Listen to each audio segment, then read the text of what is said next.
Kris over here. Just wanted to ask you, it's your first game coaching in the playoffs as a head coach. How are you feeling this morning? I can't believe we've got about 9 hours to wait for it. I'll be looking forward to, obviously I'm looking forward to it right now, but when we get closer to the game, more excitement, more nerves, more energy, but then we'll see how it goes from there. I'm sure it'll be very similar to my first time stepping on the bench, the first game, regular season, my first NHL game, just where you're overwhelmed by a lot of emotions, very excited. But once that puck drops, it's like every other game. You get dialed in. I guess on that note as well, kind of knowing that you have a group of players who have been through the playoffs, for a number of years, does that give you confidence that they're going to be able to deal with, especially playing at home and the crowd is expected to be, quite raucous and that sort of thing? Yes, it's nice knowing that they've got the experience, but probably more importantly for me, just watching how our players handled any adversity this year and how calm, composed, how they've been able to handle everything, whether it's a bad call or an unfortunate play or whatever happened. I liked how our guys handled themselves, and we're ready for their next shift, next big moment. Also your first playoff game day handling injury and lineup questions as a head coach. So Evander Kane's availability tonight, Janmark, and if there be any changes from what we've been seeing? No, we believe everyone's fine and healthy to play, and we'll have a couple extra guys out there for warm-up just to make sure. This answer might be obvious or it might not, but with the goaltenders, is there any plan in place that would see both guys end up seeing action to kind of share the load a little bit, or is Skinner the guy and you believe that, if it's 4 rounds, he can handle that load? There's not a plan to use both, but you look at the how things have gone in the NHL the past 5 or 6 years on how many teams have used 2 goalies. And Stewart is our guy. For him to go 4 rounds and not use picks, I'm not sure that's going to happen. But certainly we don't have a plan on saying there's a rotation or Stu's playing the first 2 and then Picks is playing the 3rd. So right now Stu is our guy and we will play it day by day. But like I said, the plan is for him to play hopefully all of them.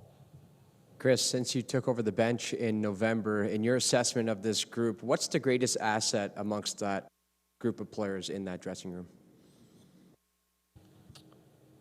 I think there's a lot of them. Composed, mature, competitive.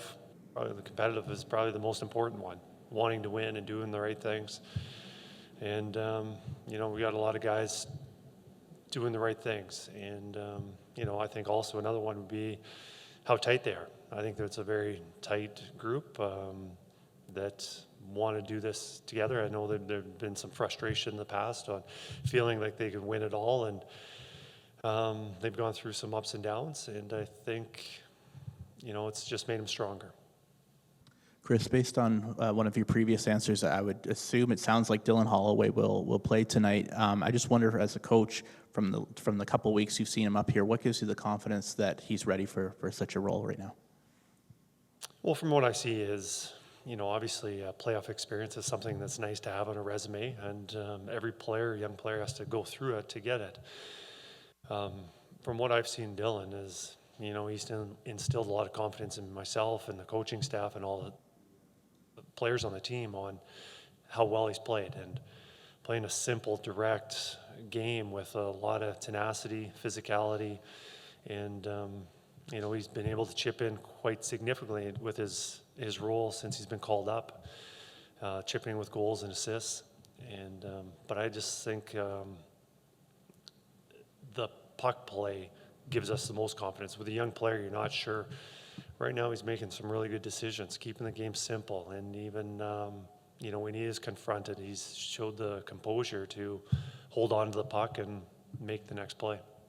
His ice time can be very dependent on special teams because he doesn't play them and all that. How can you try to find him minutes if there are a lot of penalties in this game? How can you maybe get the most out of him in that situation?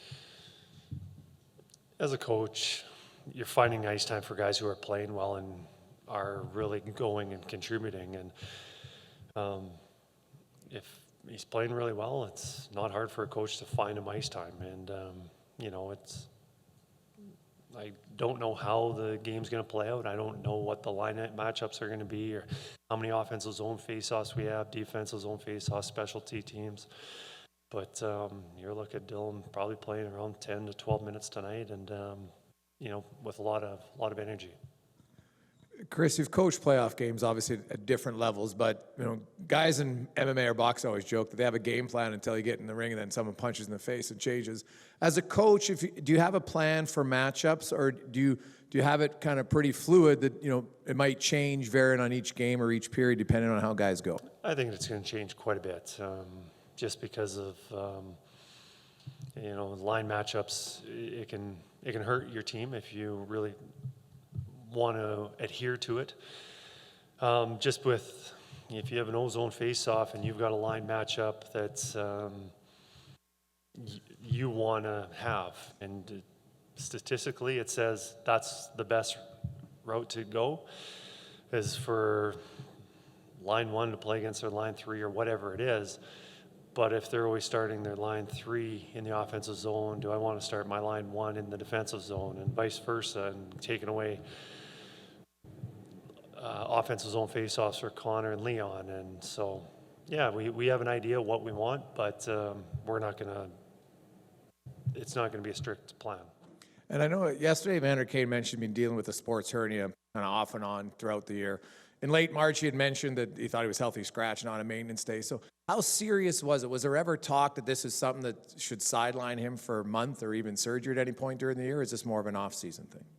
I think it's best if I didn't talk about injuries and leave that up to our medical staff. There was a lot of conversation throughout this, and Evander battled through some injuries, but that's all I'll say right now.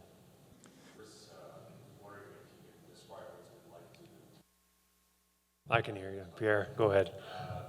Coach with Paul Coffey, I wonder the first couple of days, I saw the work one saying, one of the very hard ones to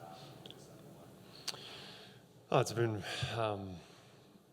being in this position, be head coach of the NHL is, quite significant as is. And then my office is in between Ken Holland and Paul Coffey. So there's a lot of knowledge and experience to absorb, and I've been very fortunate. And Paul's been outstanding to work with on the bench, and very optimistic, and pushing the defense, especially the defenseman, to be better every day and not let up. And I think with his experience and knowledge, the defensemen have really benefited from his words, and not only the defenseman, but I think I also have too.